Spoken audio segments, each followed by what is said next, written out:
امت ایسے بنتی ہے.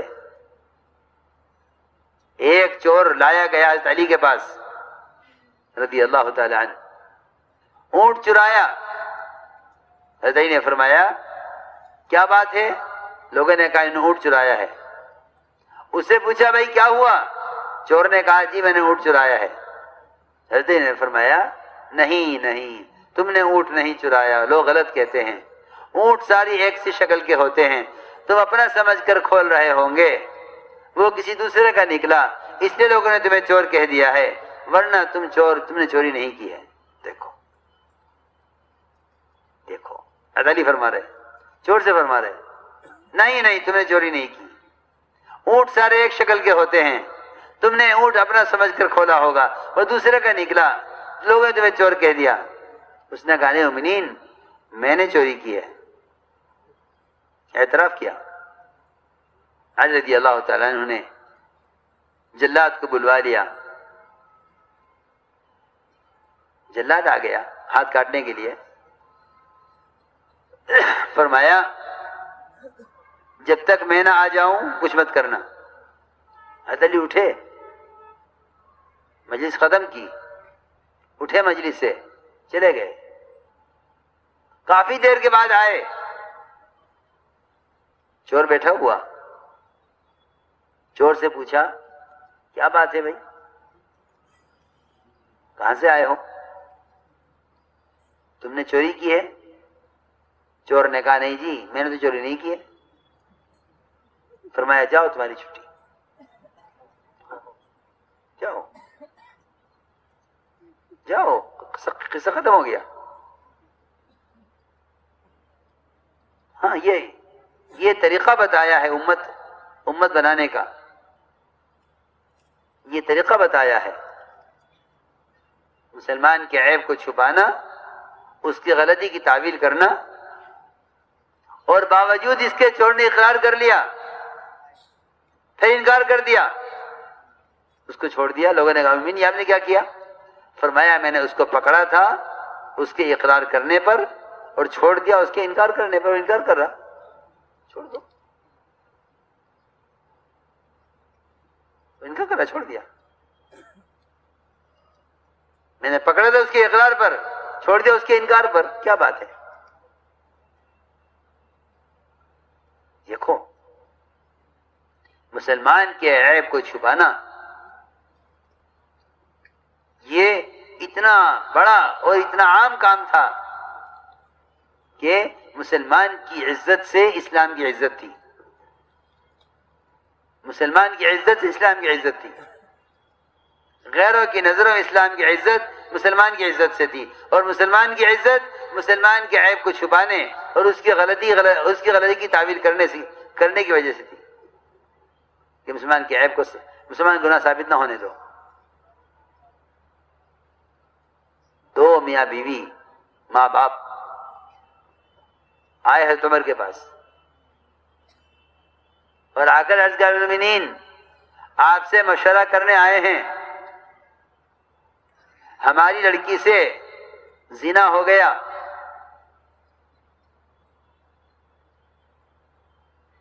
اور اس کا کنواراپن ختم ہو گیا, لڑکی میں عیب ہو گیا ہے, اس لیے کہ بکارت ختم ہو گئی. مومنین لڑکی میں عیب ہے, اور آج کہیں سے اس کی شادی کا پیام آیا ہے. ہم جانتے ہیں لڑکی میں عیب ہے, لڑکے والے نہیں جانتے ان کی لڑکی میں عیب ہے.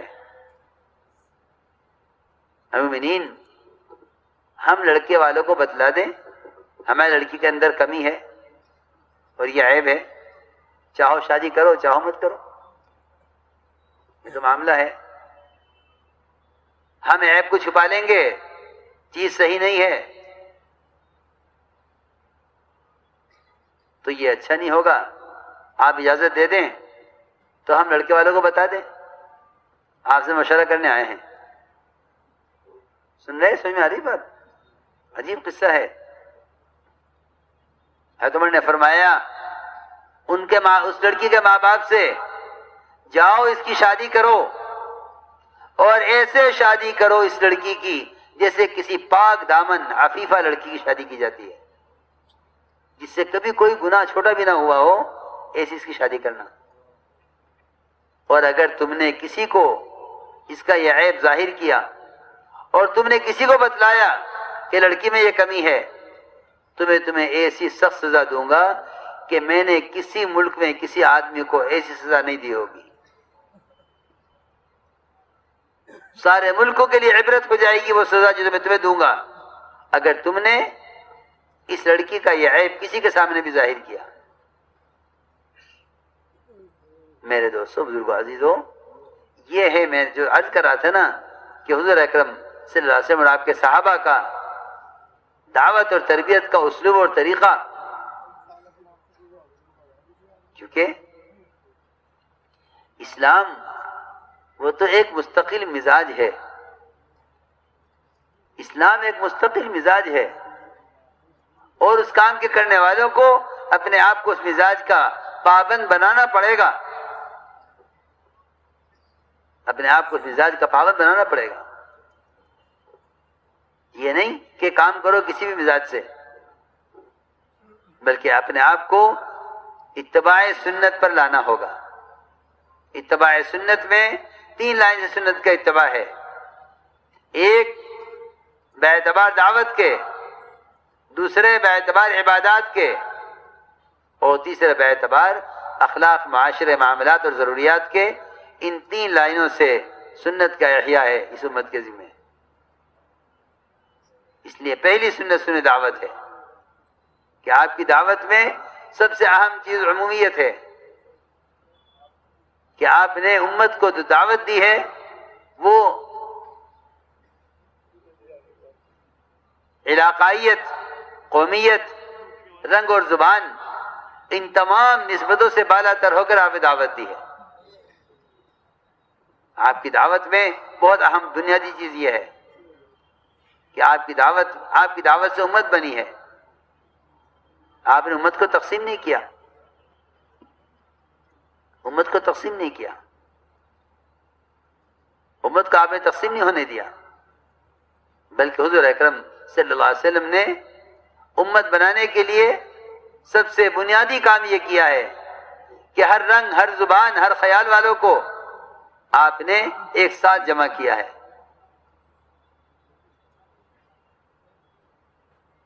اس لیے یہ بات یاد رکھنا کہ اس کام میں طبقاتی جوڑ کا کوئی تصور نہیں ہے، اس کام میں طبقاتی جوڑ کا کوئی تصور نہیں ہے۔ جس طرح نماز کی صف میں مالدار، غریب، عالم، جاہل، عہدے دار، پلے دار، ہر سطح کا آدمی اللہ تعالی کے سامنے اپنی آپس کی تمام اونچ نیچ کو بھلا کر اللہ کے سامنے کھڑا ہوتا ہے، خدا کی قسم ہمارے اس کام میں ان اجتماعات کی جو صفت ہے اور جو مزاج ہے وہ ایک نماز کے صف کی طرح ہے، ایک نماز کے صف کی طرح ہے۔ فرمایا کہ صف اول میں سبقت کرو، صف اول میں سبقت کرو۔ اگر تم جان لو کہ صف اول میں کیا ہے تو تم اگلی صف کے لیے آپس میں جھگڑا کیا کرو۔ کیوں؟ اس کا مطلب یہ نہیں تھا صرف کہ نماز کی صف، بلکہ دین کے جتنے بھی کام ہیں اس کام کے اعتبار سے، اس کام میں آگے بڑھنے کے اعتبار سے نہ کوئی اپنے آپ کو حقیر سمجھے اور نہ کوئی اپنے آپ کو عزیز سمجھے۔ کوئی یہ نہیں کہہ سکتا کہ میں اس کام کا زیادہ حقدار ہوں، کوئی یہ نہیں کہہ سکتا کہ میں اس کام کا حقدار نہیں ہوں۔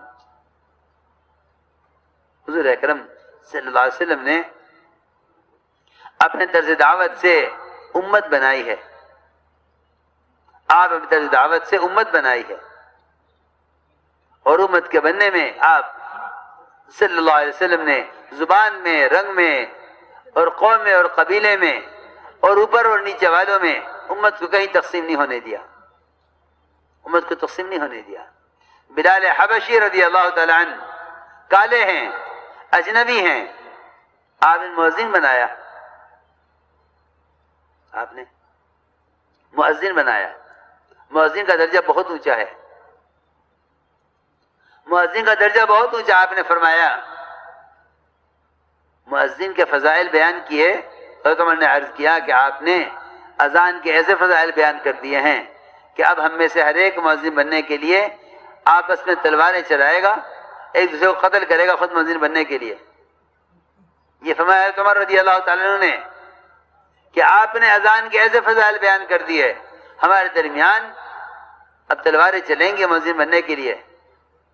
فرمایا عمر ہرگز نہیں، عمر ہرگز ایسا نہیں ہوگا، ان قریب وہ زمانہ آنے والا ہے کہ مسجد کا مؤذن اس شخص کو بنایا جائے گا جو انتہائی حقیر اور بیکار اور کسی کام کا نہیں ہوگا۔ یہ آپ نے فرمایا کہ ایسا زمانہ آنے والا ہے کہ اذان ان لوگوں کو کسی میں کی جاوے گی، بڑے لوگ اذان دینے کو عیب سمجھیں گے اور حقیر اور نیچے کے لوگوں کو مؤذن بنایا جائے گا۔ یہ چھوٹا کام ہے، چھوٹے لوگ کریں، ورنہ حضرت علی فرماتے تھے کاش میں نے حسنین رضی اللہ عنہما کے لیے حضور اکرم صلی اللہ علیہ وسلم سے اذان طے کرا لی ہوتی، انہیں دونوں کو مؤذن بنا دیں۔ حضرت عمر خود فرماتے تھے اگر خلافت کی مشغولی نہ ہوتی تو میں مؤذن ہوتا۔ حضرت عمر کا قول ہے اگر خلافت کی مشغولی نہ ہوتی تو میں مؤذن ہوتا۔ تو میں عرض کر رہا تھا کہ حضور اکرم صلی اللہ علیہ وسلم نے امت بنائی ہے۔ بلال رضی اللہ تعالیٰ عنہ اجنبی ہیں، حبشی ہیں، لیکن سب سے بڑا عہدہ دیا اذان کا، سب سے بڑا عہدہ دیا اذان کا بلال رضی اللہ تعالیٰ عنہ کو۔ اس لیے میرے دوستو عزیزو، اس کام میں سب سے اہم چیز الحمدللہ رب العالمین، سب کہہ دو یرحمک اللہ یہدیکم اللہ ویصلح بالکم۔ سب سے اہم چیز یہ ہے کہ وہ طرز اختیار کرو کام کرنے میں جس سے اجتماعیت پیدا ہو۔ اس لیے کہ میں نے دو باتیں عرض کی ہیں اہم، اللہ کی مدد کے آنے کے لیے۔ اللہ کی مدد کے دو سبب ہیں، ایک دعوت، دوسرے اجتماعیت۔ دعوت اور آپس کی اجتماعیت، یہ دو سبب نصرتوں کے ہیں۔ ہم سب فرماتے تھے اگر ہماری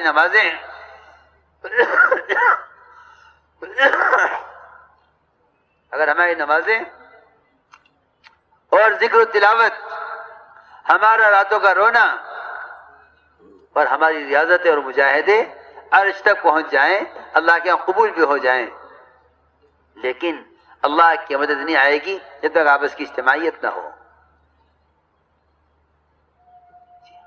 چاہے نمازیں عرش تک پہنچ جائیں، اجتماعیت کے بغیر اللہ کی نصرت نہیں ہے۔ اس لیے فرمایا کہ اجتماعیت کے اسباب اختیار کرو۔ اجتماعیت کے اسباب میں سب سے بنیادی سبب، سب سے اہم سبب وہ نرمی اور امت کے لیے رحمت بن کر چلنا ہے۔